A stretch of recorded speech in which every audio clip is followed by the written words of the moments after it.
Bonjour, and he is back. I love it. I like it. I know you don't like it when I do these. I guess you got a long day with me. If you actually watch the video that I've uploaded and this one all together, you like really are true G's, honestly. But this is piggybacking off the colorism and all racism type thing, because colorism definitely is racism in an aspect of it to me anyway. It's a different form. So basically, this was from my first job. So my first job is when I was 18. I was working in HMV warehouse, and if you guys are in London, you know I have to be Pacific. It's in Canning Town. I don't know if it's still around anymore. I'm not sure, because it was a few years after I left. It was kind of going bust. Nothing to do with me, obviously. I'm not that much of an entity, but that's what I heard. So who knows? So yeah, we had, my managers were my managers were white, and then everyone else that worked around was black, and it was just a very multicultural place. A lot of people from everywhere: Eastern European, Jamaicans, Nigerian, Ghanaians, everyone from everywhere, light skin, mixed race, black, white, everyone. It was not a deal. I was a temp supervisor for an agency, so I just worked as a normal worker, and then I got the position as a supervisor for the agency. And when I say temporary, I wasn't a temporary supervisor. It was just for the people that were temping. I know. Not bad for an 18-year-old, right? I got that in 3 weeks. So, and I was just a picker packer. Actually, you know what? I never thought about that. I'm proud of you, Junior. Because I was only meant to be there for 3 weeks as a picker packer.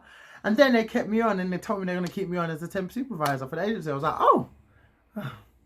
I didn't like it though. I don't really like control like that. I really didn't. I despised it.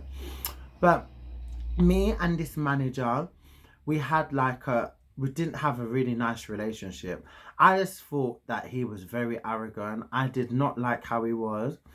And he's been my standing point for that's made me understand a lot of Polish men that I've worked with today. Because now I understand them now, but at that age I didn't understand. A lot of Polish men just like to stick to their own people, to be honest. They just like to be amongst their own. And you know what? There's nothing wrong with that. Especially when you don't speak that much English. But then you can't help but notice that an element of people, a certain percentage of people definitely have embedded racism. But luckily for me, over the last few years, I've not witnessed any. Not that I know of. I wouldn't know, would I? Yeah, the people close to me, I know that I've got a lot of Eastern European friends, and I adore them, and I know they adore moi. But he was a cunt. So one day, someone got my schedule mixed up.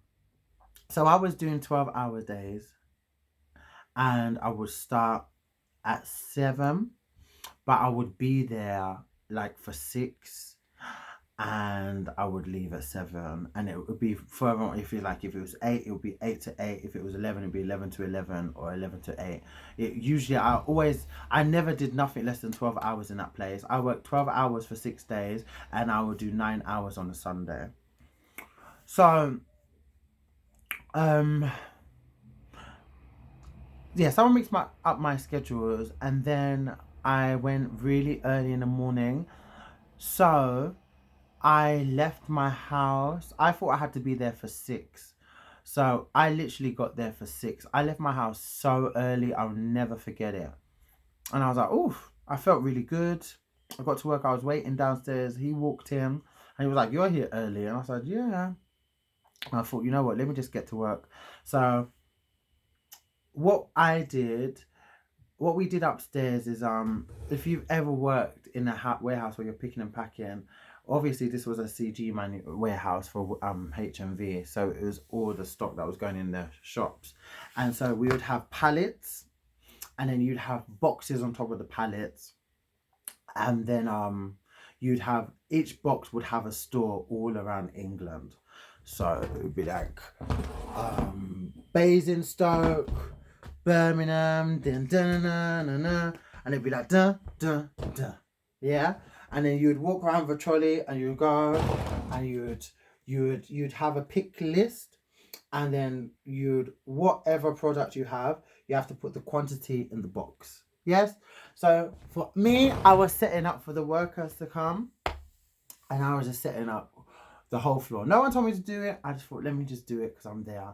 So I was setting up everything, getting people's trolleys ready, getting the pick list ready. And then I started even picking some stuff myself. And I was like, why is no one coming now? Now it's 6 o'clock. I'm like, why is no one coming? 7 o'clock come. And now I'm like, Jesus, am I off today or what? I was like, no one's here. I mean, I was expecting like roughly around 180 people, you guys. There was not one person there. I was like, whoa, okay. So then he come upstairs, the manager, and I was just working. Like, you should actually like that, you know? You should like it. I actually enjoyed my job. I actually really enjoyed my first job. I liked it. And then he goes, why are you here? You're not even meant to be here at this time. He knew that when I was sitting downstairs, but he allowed me to sit downstairs, right? For all that time. And then when I come up and I was working, he still said, well, I don't understand why you're here at this time. Like, you should not be here. I was like, what do you mean I shouldn't be here? Then he goes, look, on the sheet, you're meant to come in at 8 o'clock. Imagine I woke up at 4, left my house at 5 to get there for 6, and I wasn't meant to start till 8. So I was like, are you joking? He goes, yes, I don't understand. Can't you read? Can't you read? And I didn't understand why he was getting mad, because, okay, it's on me. You don't have to pay me extra. It doesn't matter. You should at least be happy that I'm here and I'm working. Like, what is your problem? And he goes, yeah, this is the thing. Monkeys like you just don't listen. I remember him saying that, and I didn't know how to react. I felt that it was wrong, but at that point in time, I just didn't know. But everything in my body was on fire. And I was like, what does he mean, monkey like me? Like,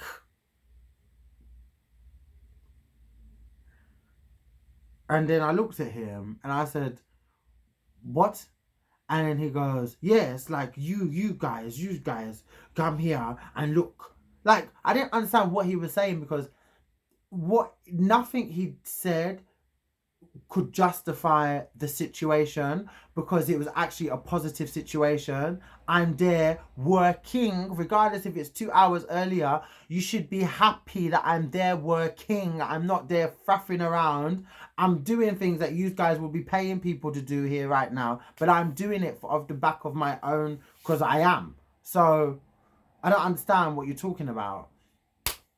Now, I was affected by that. So now when 8 o'clock come, people started coming in, and there was a man that I went straight to, and I told him, and he was black. He was Guyanese, and I was like, do you know earlier, when I was working, because I come in early by accident, and then I said, you know, he called me a monkey, and he was like, oh, you know, he didn't mean it like that. Like, you know what he's like. He's just like that. You know, it's his personality.